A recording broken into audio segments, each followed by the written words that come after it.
Before we start 3D modeling and Blender and all that, you're gonna need to make a folder. This is gonna help organize your desktop and basically just have a place that you can put all your files in.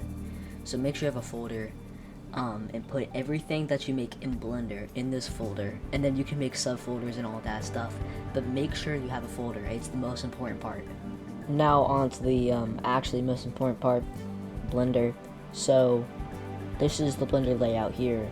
I'll have the link in the description, and you're gonna go to download Blender. When you click this button, you'll see the money. This is donating. It's already downloading into your thing. You don't need to spend any money. I would say you definitely should, because it is just, it's crazy. Like, as it says right here, every download contributes. Like, if everybody downloaded like $5, Blender would be funded for the entire 2026 year. So, which is like crazy. So just please, just, you know, the Blender's awesome. You don't have to like donate before you even use it, but if you do use it and you like it, definitely do that, because there are some really talented people. Before we get into the next section, I need to talk about two different options that you can make. You could go the easy route or the slightly harder, most of the time easier route. Let me explain. So the first route that I'm going to show you is how I started, and it's probably the worst way to do it, but it is useful for some things that you need to do. So if you're planning on doing anything other than Gorilla Tag, definitely do this, and they do have some good Gorilla Tag stuff. So first one's sketchfab, next one is NachoEngine. Just roll with it. I'll explain all of it later. Let's get into the sketchfab version. Okay, just go into Google or Chrome or whatever you use. Click sketchfab. It's completely free. You can sign up. It's everything's, you know.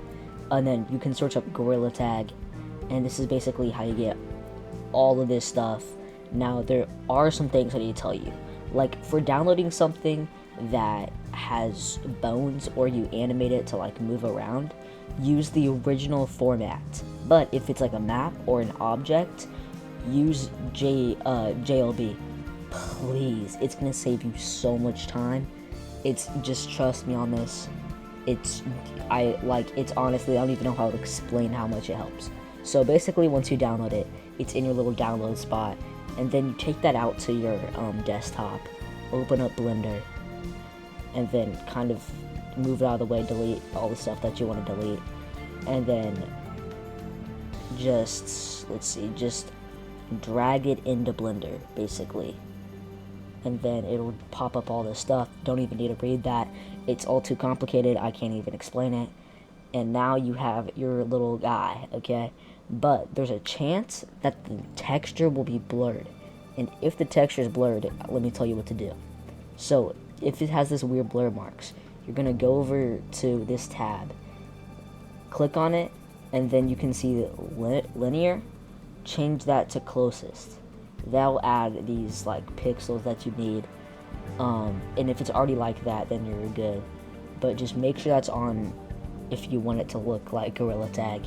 But yeah, that's the first way to do it. It's the worst way though. Now we're on to the NachoEngine Discord. Again, links in the description. This one's the best one, and there's so many reasons that I can't even explain all of them, but I'll explain most of them in a second. So, get onto the NachoEngine Discord through the link in the description. Go down to these player models and different stuff, like map assets. This is like this guy that posts all this stuff. He's like the creator or something. I don't even know. But basically, you could take that, you can go to your downloads, and you have the Blender file. You don't need to put it into Blender. All you need to do is click the file, and then all of this will show up. And it'll be all like in this format, basically. It's kind of hard to explain, but this is like the easiest way to get really high quality maps, because not only does it have everything for you, you don't need to do anything with the closest or linear, and all their textures are like this special thing that makes light reflect off of them in like a natural way. It's used for ray tracing. It's really nice. Okay, so the player model that I use is a little bit outdated, but it's still okay for what it does. It's actually not the one that you'll see in the normal Discord. It's one that it's a fan made, but it does have a really good color selection. Of course, you can pretty much do any color. You can do any value. There's a lot of different stuff to it, but the main part about this is what I'm about to get to, and that there's so many selection modifiers. Of course, there's color emission, so if it's dark out, like dark in your scene, and you want them to glow a little bit so you can actually see them, you can change that. There's different mouths. It'll do a little lag every time that you do it because it's rendering a new texture, but once you go back through it, it'll be completely fine.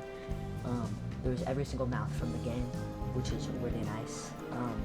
There's also eye movements too, so that's also cool. Up and down, left and right, very articulated. And then there's different eye. I don't know how to explain different eye values, I guess. And then there's squinty eyes for when you yell really loud. There's blinking, which can look really weird, but it can also look pretty cool. And you can combine them too. You can pretty much combine everything in this. You can go from the dirt stone texture to the ice texture. Of course, the textures will glitch out because it's the first time that I'm doing it in this Blender save. So we have that. And then there's also the lava texture. It's really seamless, like transition, so you can get some cool effects if you're making like a tag render or something. Then there's also the emission for it, so the lava actually glows, which is in the game too, so it's game accurate. And then there's this, I don't even know what it is, kind of adds a little bit of a highlight. It's really good for some scenes.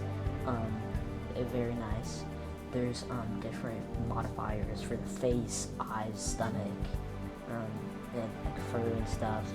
So that's also stuff, so you can make your custom fur, face, and everything.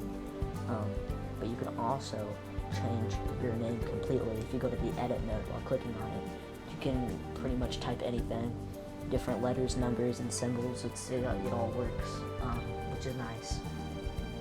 But what I'm really going to show you is the really good articulation of the rig that was used, because it can pretty much, it's an IK rig, so if I move the hand, the entire arm's moving, which is the best way of doing it. It's the easiest and most natural way of doing it. Of course, if you move the body, it's all going to move around it, and like up and down, like it's moving accurately. It's really hard to do stuff without that. The fingers have full articulation, so they can bend anyway. Honestly, even though you can't control the fingers perfectly, it still is like the best that it could possibly be for something that's an IK rig. But that's like probably my best part. You can move the arms. I don't know why you'd want to do this, but hey, if you want to make legs, make legs. You also have full articulation on the head. Up, down, left, and right, all perfectly works really well. You can move all these different segments for it. So that's pretty much the whole thing. Time for the next chapter. Okay, so for a profile pic, it's really easy to do. So all you need to do basically is add a camera, line it up. You can do that by going into here and typing out the exact things that you want to get. Line up your character, and then go to pose mode while selecting the armature, and then you can make a bunch of different poses and stuff. And then to make sure that those poses really show up when you render them, you can just click A while you're in pose mode, and then go down to here and click I. Not down there. Just do it right here. That's my bad. Don't go down to the thing. So now you have this, and you can even like move them around a little bit and give them all like a little bit of that. But you can render the exact image, which would be in this instance here, and then in this instance, it would be here. So depending on where you are, it'll render that exact frame. So you can make animations and then make like a thumbnail by rendering an image from that animation and then like playing around with it. But in like this mode, you can change what you want the background to look like, and you can do a lot of cool stuff with all that. So you can also change the lighting to make it more like a cool ambience to it, and then make sure that you have ray tracing on. You can kind of see the difference. It creates a realistic lighting, because like this will be lighting up that area, as you can see how it like moves the light around. So that's something you should do. Also, make sure you have a set folder, desktop blender, so that's where the output of you rendering this will go into that blender folder. And you can change the frame rates and everything and the resolution, so you can make this a square and like stuff like that. So play around with that. It's the easiest thing to do. I'll cover animation in another video because I have to do a full like 30-minute video for all that. So yeah, just play around, make a thumbnail. You can add stuff into the background. You can just drag and drop stuff, and then you can make it so your camera sees background images. Also, depth of field is pretty cool. You can select that, and then if we have, say we have this like monkey character in the background, they're gonna be blurred out because of depth of field. So that's really cool. Go play with that. Before the video ends, I just want to say everything that I talk about is in the description. That's all I need to say. Goodbye.